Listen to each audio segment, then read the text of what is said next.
Hello friends, welcome to my science academy. आज हम बात करेंगे बीएससी पार्ट सेकेंड ईयर के इलेक्ट्रॉनिक्स का टॉपिक प्रवर्धक और उनके प्राचार परिपथ के बारे में। तो स्टार्ट करते हैं दोस्तों।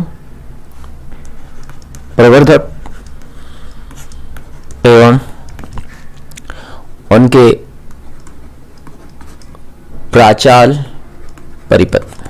तो दोस्तों सबसे पहले अगर मैं प्रवर्धक की बात करूं, प्रवर्धक क्या होता है कि एक इलेक्ट्रॉनिक उपकरण होता है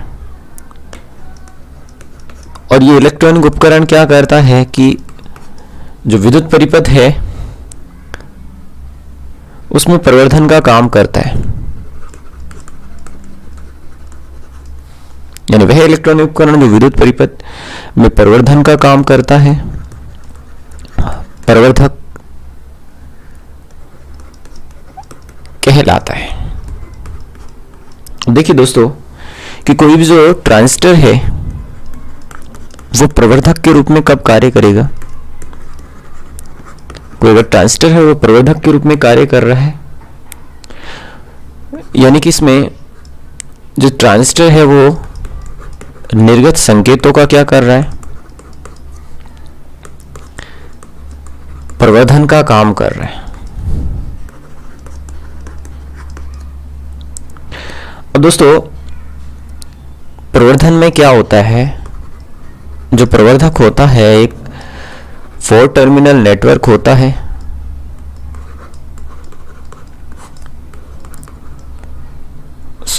जाल 4 टर्मिनल जाल होता है और इस परिपथ में एक सिरे को हम उभयनिष्ठ कर देते हैं,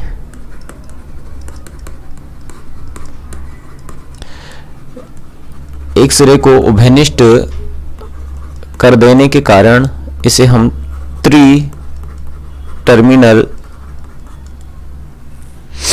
युक्ति के रूप में काम में ले सकते हैं।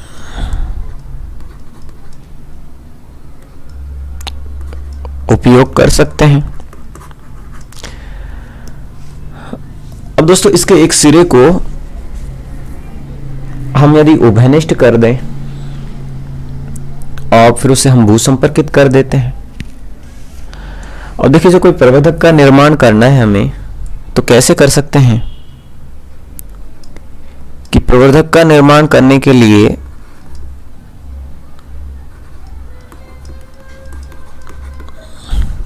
हमें एक निवेशी सिरा जिस पर या तो हम लगाएंगे वोल्टता का स्रोत या दोस्तों हम लगाएंगे धारा का स्रोत।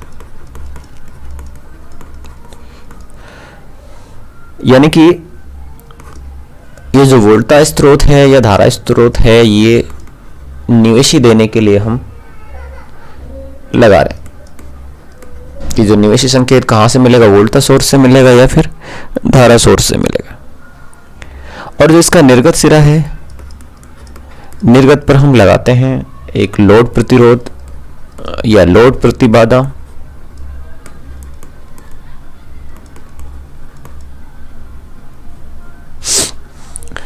अब देखिए कि वोल्टता या धारा सोर्स इसमें कैसे ऐड कर सकते हैं।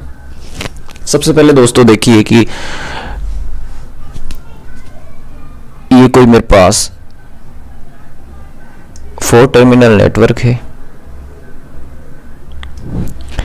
यानी कि दोस्तों इसमें मेरे पास 2 निवेशी सिरे होंगे, 2 निर्गत सिरे होंगे। अब दोस्तों यहां ये जो सिरा है यहां धारा I1 बह रही है और जो इनके बीच में जो वोल्टता है इसको दोस्तों मैं यहां एक प्रतिरोध जोड़ देता हूं।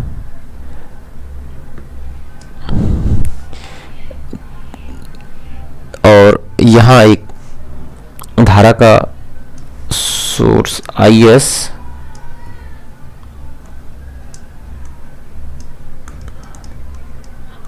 ये धारा का स्रोत IS है, तो इसमें धारा I फ्लो हो रही है।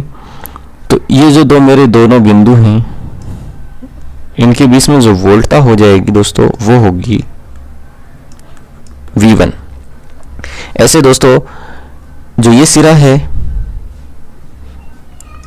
निर्गत सिरा है, तो यहां मैं एक लोड प्रतिरोध ZL जोड़ देता हूं, ZL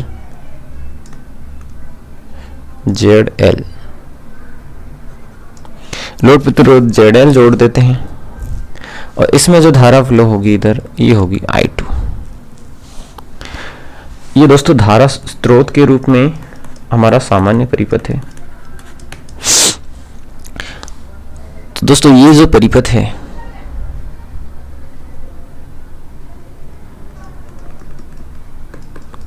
ये हमारा धारा स्रोत के लिए सामान्य परिपथ हो जाएगा। दोस्तों यहां देख सकते हैं आप न्यूशी वोल्टता V1 है, और जो ये निर्गत टर्मिनल हैं इनके शुरू पे जो वोल्टता है वो V2। नेक्स्ट देखिए, इसमें जो प्रतिबाधा ZI होगी यहां से ये हो जाएगी मेरे पास V1 अपॉन में I1। ऐसे ही जो लोड सिरा है इधर जो प्रतिबाधा हो जाएगी V2 अपॉन में I2। नेक्स्ट देखिए, इसका H प्राचाल परिपथ यदि मैं बनाऊं तो देखिए सबसे पहले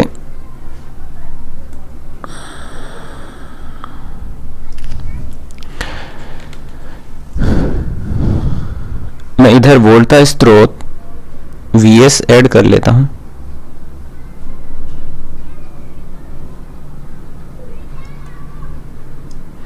ये लोड, ये वोल्टा स्रोत Vs है, इसके पास एक प्रतिरोध ऐड कर देता हूं Rs, और इधर जो करंट फ्लो होगा I1 होगा,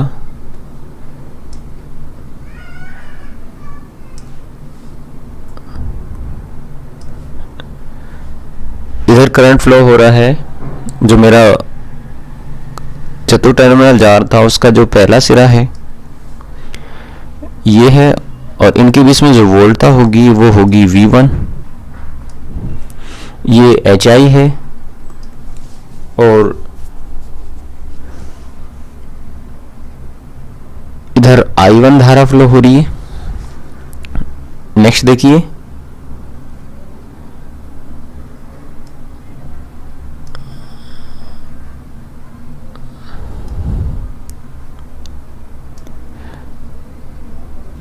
सबसे पहले मैं इधर जो निर्गत सिरा है वहां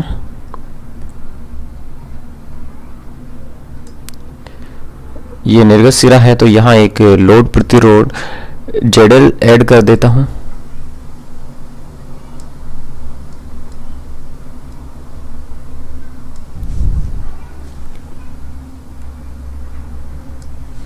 देखिए इनके बीच में जो निर्गत वोल्टता होगी वो होगी V2। ऐसे ही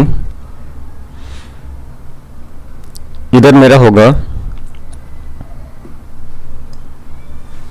HO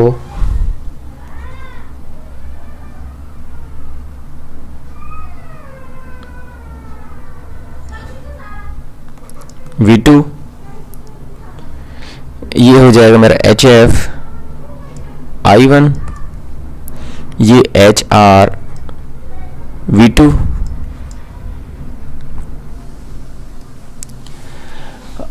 अब देखिए ये इसको हम अर्थिंग कर देते हैं यहां से। यहाँ जो ZI ये होती है V1 अपॉन में I1, और यहाँ Z0 होती है V2 अपॉन में I2। अब नेक्स्ट देखिए, यदि वोल्टा सोर्स के रूप में इसका परिपथ बनाए हम,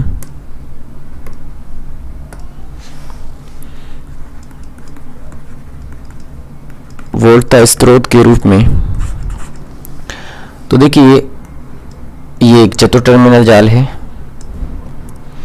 ये इसके दो निवेशी सिरे हैं, ये इसके निर्गत सिरे हैं।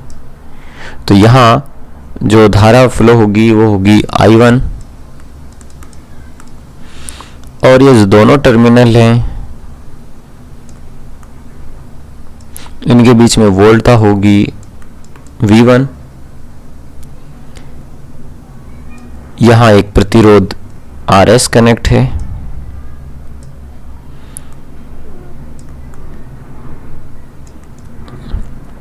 ये मेरा VS है, ये पॉजिटिव ये नेगेटिव, ये जो प्रतिरोध है ये RS है। ऐसे ही जो निर्गत सिरा होगा वहां मैं एक लोड प्रतिरोध ZL ऐड कर देता हूं, ये ZL है। ये जो निर्गत सिरे हैं यहाँ वोल्टता होगी V2, और यहां से जो धारा फ्लो होगा वो होगा I2। ये वोल्टता सोर्स के रूप में सामान्य परिपथ था। अब यदि इसका मैं प्राचल परिपथ बनाऊं, एच प्राचल परिपथ, तो उसमें देखिए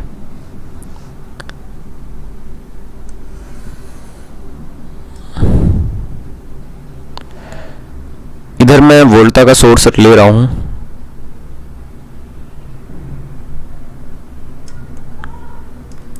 VS,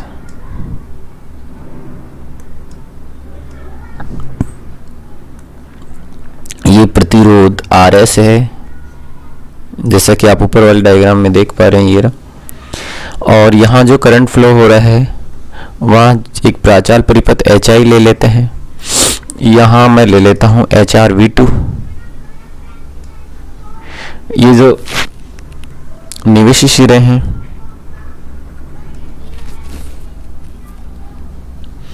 यहाँ वोल्टता होगी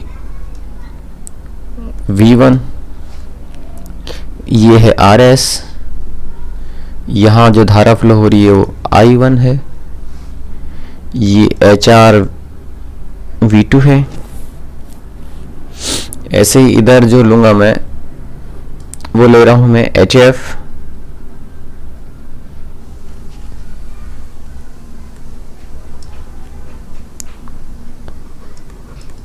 I1,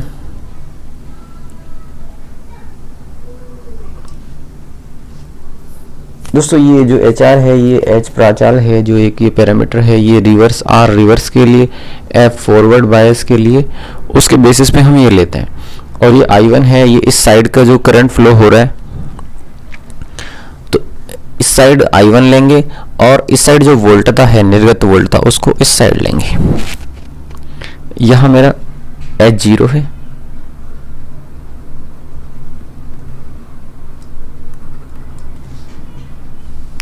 और जो निर्गत सिरे हैं उस पे मेरे को वोल्टता मिलती है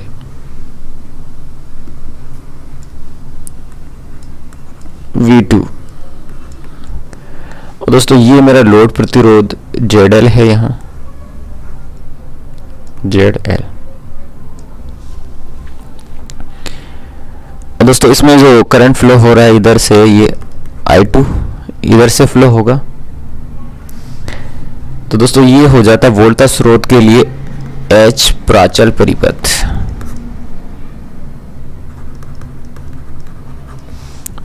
दोस्तों हम जानते हैं कि जो ZI होता है ये होता है V1 अपॉन में I1। जैसे दोस्तों ओम का नियम होता है V इक्वल टू IR, वो ही इसमें हम लगा रहे हैं Z0 equal to V2 upon में I2। अब नेक्स्ट देखिए हम ओम के नियम का यूज करते हैं कि इसके निर्गत सिरों पे जो ZL का मान कितना प्राप्त होता है। निर्गत सिरों पर ओम के नियम से देखिए दोस्तों ZL होगा, ये होगा V2 अपॉन में I2। अब देखिए दोस्तों जो I2 धारा है ये इस डायरेक्शन में फॉलो हो रही है, नेगेटिव डायरेक्शन में, तो इसको मैं यहाँ नेगेटिव ले रहा हूँ। तो दोस्तों यहाँ से यदि मैं V2 का मान निकालना चाहूँ तो ये होगा माइनस ZL I2। और दोस्तों इसको मैं इक्वेशन 1 दे देता हूँ, आगे हम यूज करेंगे। और ऋणात्मक चिन्ह ये बता रहा है कि यहाँ ये जो धारा है विपरीत दिशा में। नेक्स्ट देखिए, धारा प्रवर्धन या जो धारा लाभ है वो कितना होगा यहाँ। तो दोस्तों धारा लाभ या धारा प्रवर्धन हम जानते हैं कि निर्गत धारा निवेशी धारा का अनुपात होता है, यानी कि जो निर्गत धारा और निवेशी धारा यहाँ मेरे पास क्या है, ये होती है I2 अपॉन में I1। दोस्तों ये आ जाएगा निर्गत धारा और निवेशी धारा। अब दोस्तों इसका हम यूज कर सकते हैं H प्राचाल समीकरण से, H प्राचल समीकरण से। दोस्तों जो I2 है उसके लिए मैं एक समीकरण अगर बनाऊं यहां से, तो वो क्या बना सकता हूं कि जो I2 होती है निर्गत धारा होती है, जो निर्गत धारा है HF I1 जो एक प्राचाल है HF I1, जैसा कि आपने डायग्राम में देखा था, उसके लिए उसमें धारा थी HF I1 और जो इधर वाला जो था मेरा प्राचाल उसमें थी S0 V2। अब दोस्तों ये जो इक्वेशन है, तो समीकरण 1 से इसमें हम V2 का मान रख सकते हैं, क्योंकि V2 यहाँ कितना है देख सकते हैं, V2 equal to Z minus ZL I2 है। तो I2 कितना हो जाएगा यहाँ से कि HF I1 minus S0, V2 का मान कितना है ZL इंटू I2। नेक्स्ट देखिए दोस्तों, तो ये यहाँ से आगे मैं इसको सोल्व करता हूँ, तो ये आता है 1 upon H0 ZL into I2 equal to HF I1।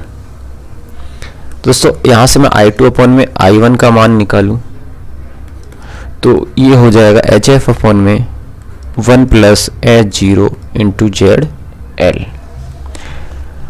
अब दोस्तों समीकरण 2 ली थी मैंने, यानी कि जिसमें समीकरण 2 थी मेरी, क्या थी समीकरण 2 कि जो AI है उसका मान होता है I2 अपॉन में I1। यानी कि दोस्तों यहाँ से मैं बोल सकता हूँ कि AI बराबर होता है HF अपॉन में 1 प्लस H0 ZL। ये एक धारा लाभ के रूप में प्राचल समीकरण हो गई। और दोस्तों नेक्स्ट मैं निवेशी प्रतिबाधा के लिए देख सकता हूँ। निवेशी प्रतिबाधा यानी कि ZI। दोस्तों निवेशी प्रतिबाधा क्या होगी कि जो निवेशी वोल्टता है एवं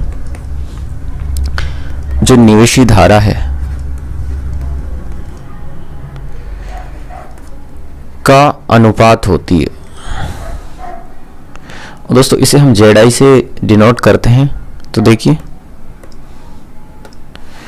कि जो निवेशी प्रतिबाधा ZI क्या हो जाएगी, निवेशी वोल्टता मेरी V1 थी और ऐसे जो निवेशी धारा थी वो I1 थी। तो ये मेरे पास निवेशी प्रतिबाधा आ जाती है। इसे मैं इक्वेशन 4 दे लेता हूं। और दोस्तों हम प्राचल समीकरण से देखते हैं कि H प्राचल समीकरण से, H प्राचल समीकरण से दोस्तों हमारे पास जो प्राचल समीकरण होगी वोल्टता के लिए वो क्या होगी, V1 इक्वल टू होगा HI I1 plus HR V2। अब दोस्तों इसमें V2 का मैं मान रखूं समीकरण 1 से, समीकरण 1 से V2 का मान रखने पर, तो देखिए ये क्या होगा, V1 इक्वल टू हो जाएगा HI I1 माइनस HR और V2 का मान रख रहा हूं मैं यहाँ, तो ये हो जाएगा I2 इंटू ZL। तो दोस्तों समीकरण 4 से मैं ZI का मान भी रख सकता हूं। तो समीकरण 4 में मैं V1 का मान रख दूं, समीकरण 4 में V1 का मान रखने पर अब देखिए दोस्तों, तो ZI इक्वल टू क्या हो जाएगा यहाँ से, HI I1 minus HR I2 into ZL upon में I1 आ जाएगा। नेक्स्ट देखिए,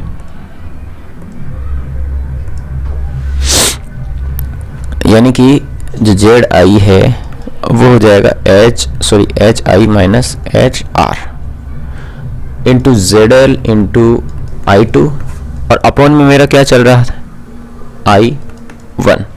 अब दोस्तों हम जानते हैं जो समीकरण 2 में हमने धारा लाभ लिया था वो था I2 अपॉन में I1। तो यहाँ से हम कुछ लिख सकते हैं क्या, इसको बिल्कुल लिख सकते हैं, HI equal to HI minus HR dot ZL और इसको हम कर सकते हैं AI। यहाँ लिख सकते हैं दोस्तों समीकरण 2 से, समीकरण 2 से AI इक्वल टू ये होता है। तो देखिए कि AI के लिए और हमारे पास क्या रिलेशन होता है, AI होता है हमारा HF अपॉन में 1 प्लस H0 इंटू ZL। दोस्तों ये अभी हमने समीकरण 3 में देखा था। तो इसका अगर मान रख दूं समीकरण 3 से, दोस्तों ZI इक्वल टू क्या होगा, HI minus HR into HF ZL upon में 1 प्लस H0 इंटू ZL। दोस्तों इसे हम समीकरण 5 से दे देते हैं। ये निवेशी जो प्रतिबाधा है उसके लिए ये हमारे पास ये रिलेशन आ जाता है ZI। अब देखिए यहाँ जो हमारा HI है, ये जो HI है, ये जो HI का मान होगा ये बहुत ज़्यादा होता है। ये जो HI है ये HR, HF और ZL अपॉन में जो रेशियो है हमारा 1 प्लस H0 इंटू ZL, इससे काफ़ी ज़्यादा होता है। तो दोस्तों यहाँ से मैं लिख सकता हूँ, इसका मतलब ये हुआ कि जो निवेशी प्रतिबाधा ZI है वो HI के इक्वल होगी। ये दोस्तों इक्वेशन 5 मैंने दे दी थी शायद, तो ये इक्वेशन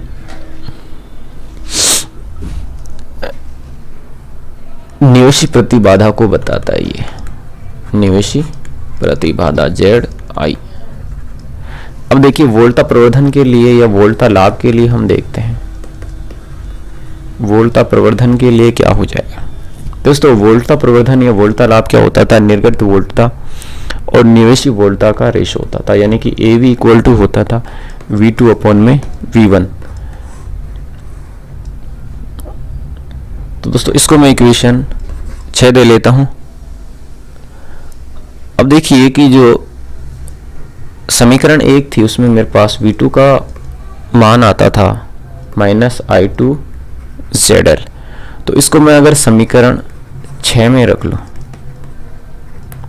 तो समीकरण 6 में रखने पर क्या होगा कि जो वोल्टा लाभ है वो हो जाएगा माइनस I2 ZL अपॉन में V1 इंटू I1 अपॉन में I1।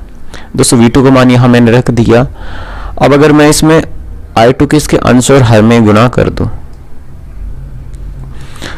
क्योंकि दोस्तों मैं यहाँ I2 अपॉन में I1 जो धारा लाभ होता है उससे रेशो बनाना चाह रहा हूँ, इसलिए मैंने I1 की अंश और हर में हर को I1 से गुणा कर दिया। नेक्स्ट देखिए अब धारा लाभ हम जानते हैं I इक्वल टू होता है I2 अपॉन में I1। ये हमारी समीकरण 2 थी। ऐसे ही जो निवेशी प्रतिबाधा होती है वो होती है V1 अपॉन में I1, समीकरण 4 से। अब देखिए समीकरण 1 में यदि मैं ये मान रख दूं, अब समीकरण 1 वोल्टा लाभ को शो कर रही थी, तो इससे में हमारे पास रिलेशन आ जाएगा AI इंटू ZL अपॉन में ZI। ये इक्वेशन 8 हो जाएगी।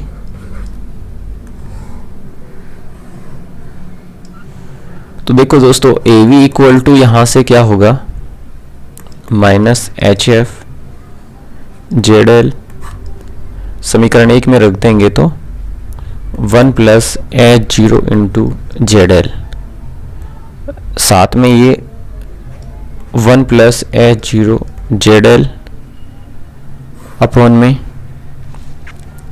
HI 1 plus H0 into ZL minus HR into HF into ZL, ये इक्वेशन हो जाएगी। और दोस्तों ये दोनों जो टर्म हैं ये तो कैंसिल आउट हो जाएगी, तो AV मेरे पास यहाँ आ जाता है माइनस HF ZL अपॉन में HI 1 plus H0 into ZL minus HR into HF into ZL। दोस्तों यहाँ ZL कॉमन है तो मैं इसको कॉमन भी ले सकता हूँ। अब देखिए यदि दोस्तों ये जो मेरा प्राचाल है H जो प्राचाल आ रहा है, इसको यदि मैं सारणिक के रूप में ले लूँ, यानी डेल्टा H इक्वल टू सारणिक के रूप में ले लूँ HI HR HF H0, ये सारणिक है। मैट्रिक्स सारणिक के रूप में लेने पर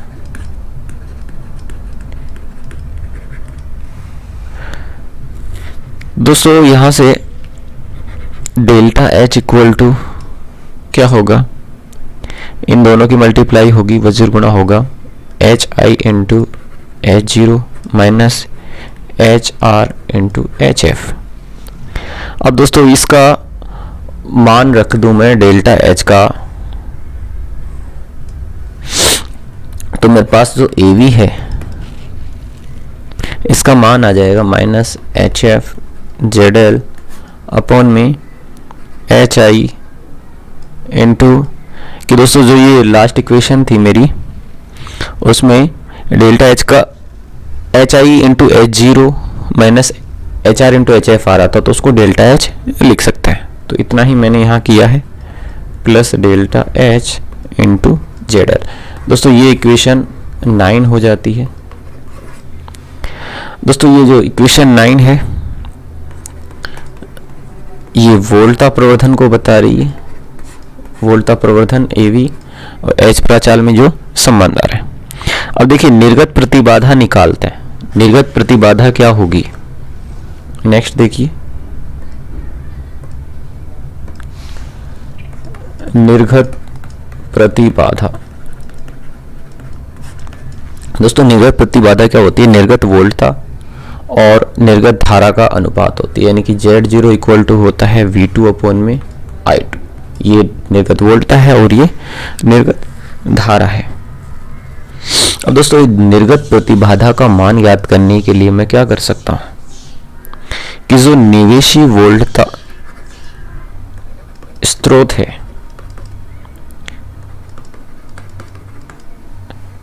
देखिए यहां मैं डायग्राम बनाता हूं इसके लिए। ये RS है और इधर करंट फ्लो हो रही है I1,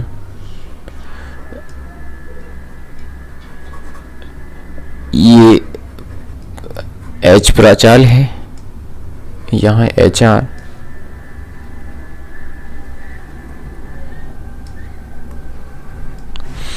ये मेरा टर्मिनल 1 है, यहाँ है एच आर प्लस माइनस, ये धारा इधर बह रही है, प्लस माइनस ये है एच आर वी टू। अब देखिए निवेशित वोल्टेज स्रोत है, उसको आंतरिक प्रतिबाधा से यदि हम प्रतिस्थापित कर दें तो क्या होगा?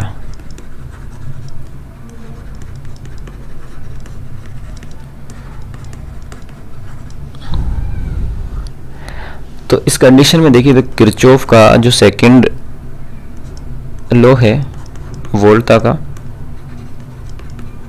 द्वितीय नियम से, तो किरचॉफ के द्वितीय नियम से क्या होगा कि जो वोल्टाओं का बीजगणितीय योग क्या होता है? शून्य होता है।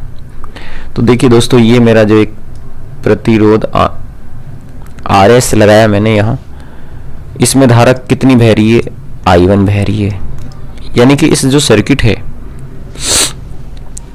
अब मैं इधर चल रहा हूं और इसी डायरेक्शन में धारा मेजर कर रहे हैं, तो ये प्लस आ जाएगी धारा। ऐसे ही ये है एच आई और इसमें धारा कितनी बह रही है? I1 इसी डायरेक्शन में, इसलिए पॉजिटिव। ऐसे दोस्तों इधर जो धारा इसमें मेजर कर रहा हूं एच आर और वोल्टा V2, तो वोल्टाओं का बीजगणितीय योग शून्य होता है, तो ये शून्य हो जाएगा। अब यहां से मैं यदि I1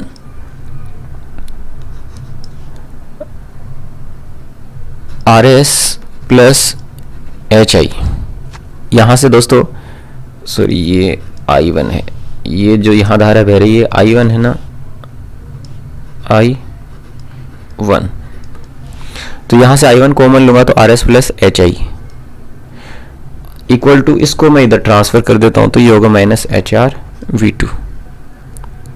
तो दोस्तों ये क्या इक्वेशन आ जाएगी मेरे पास? देखिए नेक्स्ट,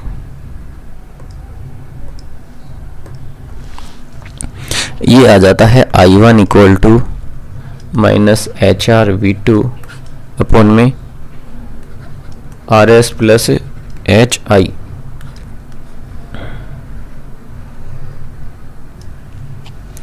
इसको समीकरण 11 दे देते हैं। तो देखिए जो H प्राचाल परी की जो समीकरण आ रही थी हमारे पास, उसमें I2 का मान कितना आया था? ये आया था HF I1 plus H0 V2, यानी कि यहाँ I1 का मान समीकरण 11 से मैं रख सकता हूँ। तो I2 इक्वल टू क्या होगा? HF, यहाँ मैंने I1 का मान रखा RS plus HI plus H0 V2, तो ये I2 इक्वल टू यहाँ से हो जाएगा H0, V2 कॉमन आ रहा है इसमें, तो minus HR into HF upon में RS प्लस HI, क्योंकि V2 इसमें कॉमन आ रहा है तो V2 मैंने कॉमन ले लिया।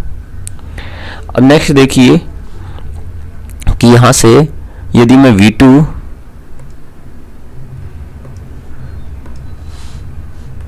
अपॉन में I2, ये रिलेशन आ जाएगा 1 अपॉन में H0 minus HR into HF upon में RS प्लस HI। तो देखिए इक्वेशन 10 का यूज कर रहा हूं मैं।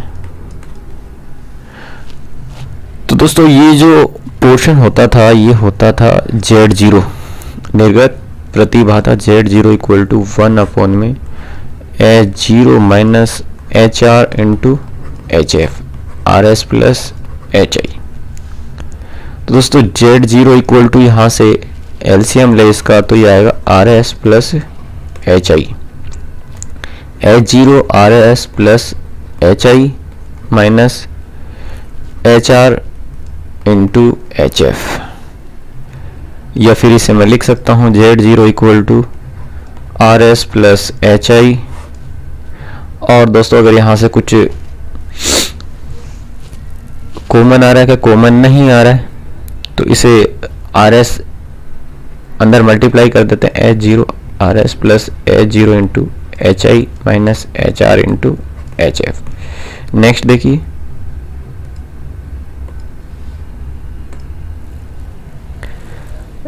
तो यहां से जो H zero into H I minus H R into H F होता है दोस्तों, ये हमने एक इक्वेशन देखी थी जिसमें डेल्टा एच की वैल्यू थी, सारणिक से जो हमने मान निकाला था।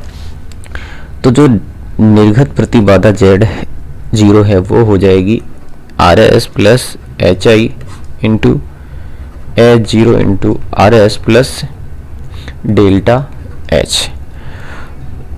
दोस्तों ये जो इक्वेशन आई है मेरे पास, ये वोल्टता स्रोत के लिए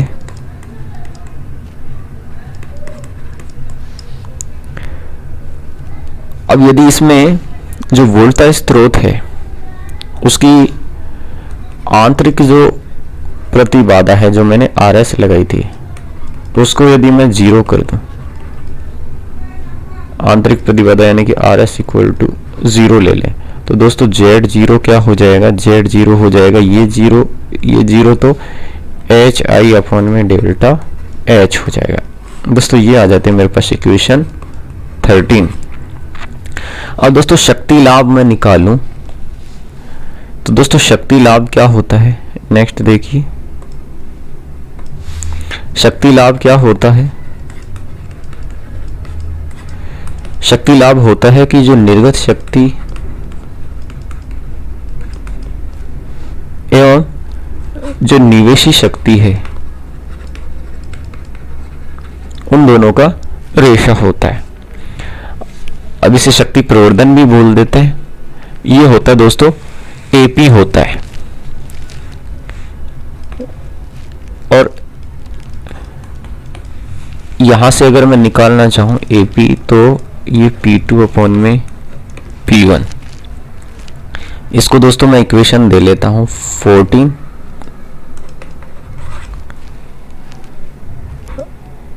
दोस्तों ये सारणिक के रूप में ले लेते हैं। तो दोस्तों जो शक्ति क्या होती है, शक्ति होती है P इक्वल टू VI। और दोस्तों यहां से जो निर्गत शक्ति कितनी मिल रही थी, निर्गत शक्ति क्या होगी उसको मैं P2 बोल देता हूं।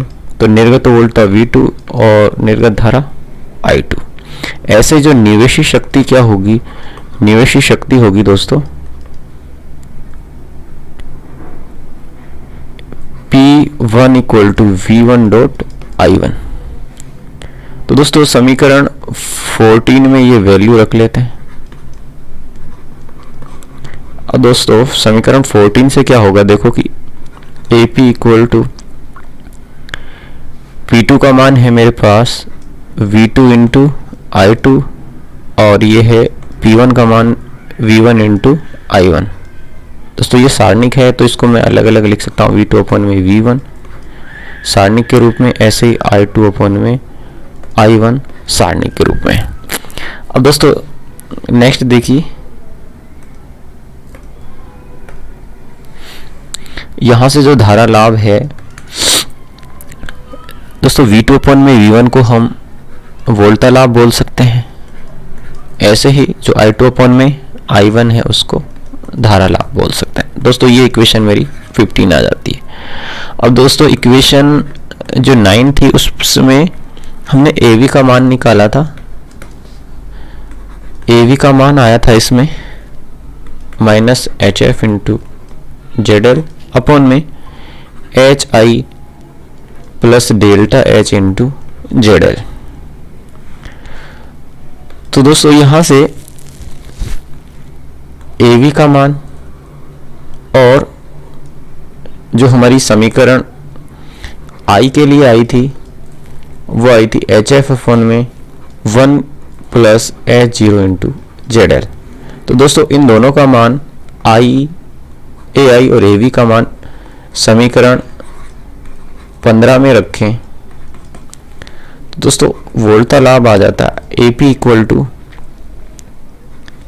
H स्क्वायर इंटू ZL, यानी कि दोस्तों ये जो HF होगा इसका स्क्वायर हो जाएगा और 1 प्लस H0 इंटू ZL इन दोनों की मल्टीप्लाई होगी into H I plus delta H into Z L. दोस्तों ये इक्वेशन आ जाती है 16 शक्ति प्रवर्धन या शक्ति लाभ के लिए। तो दोस्तों आज हमने उभयनिष्ठ आधार ट्रांजिस्टर प्रवर्धक के रूप में देखा। उसके लिए पहले हमने धारा लाभ निकाला, फिर वोल्टता लाभ निकाला और लास्ट में हमने शक्ति लाभ निकाला। तो दोस्तों आपने मेरे को पेशेंस से सुना, इसके लिए धन्यवाद।